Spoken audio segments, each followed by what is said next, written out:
Remittance, ডিসেম্বরের 21 দিনে Bangladesh $2 billion পেয়েছে। বাংলাদেশ ব্যাংকের সর্বশেষ তথ্য অনুযায়ী, ডিসেম্বরের মাত্র 21 দিনে বাংলাদেশ $2 বিলিয়ন রেমিট্যান্স পেয়েছে।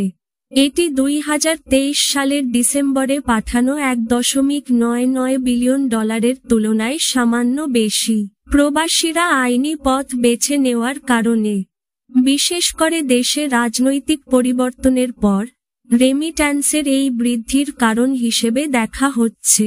প্রতিবেদনে দেখা গেছে যে অনেক প্রবাসী বাংলাদেশির উদ্বেগ ছিল যে পূর্ববর্তী সরকারের অধীনে রেমিট্যান্স অর্থ পাচারের উদ্দেশ্যে ব্যবহার করা হচ্ছে, যা সরকারি ব্যবস্থার মাধ্যমে অর্থ প্রেরণে দ্বিধা তৈরি করছে।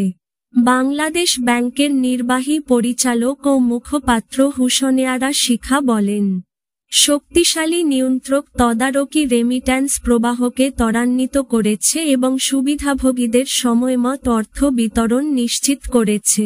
তিনি উল্লেখ করেন যে, কেন্দ্রীয় ব্যাংক রেমিট্যান্স প্রবাহের উপর কঠোর নজরদারি বজায় রাখে যাতে তা দ্রুততম সময়ের মধ্যে প্রাপকদের কাছে বিতরণ করা যায়।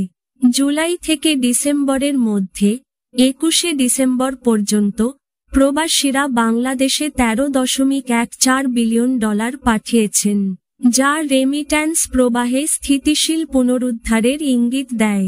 ব্যাংকাররা আশা করছেন যে ডিসেম্বর মাসিক রেমিট্যান্স আয়ের নতুন রেকর্ড স্থাপন করতে পারবে। উপরন্তু, ব্যাংকগুলি রেমিট্যান্স প্রেরকদের জন্য প্রতিযোগিতামূলক বিনিময় হার এবং প্রণোদনা চালু করেছে, যা আনুষ্ঠানিক ব্যাংকিং চ্যানেলের ব্যবহারকে আরও উৎসাহিত করেছে।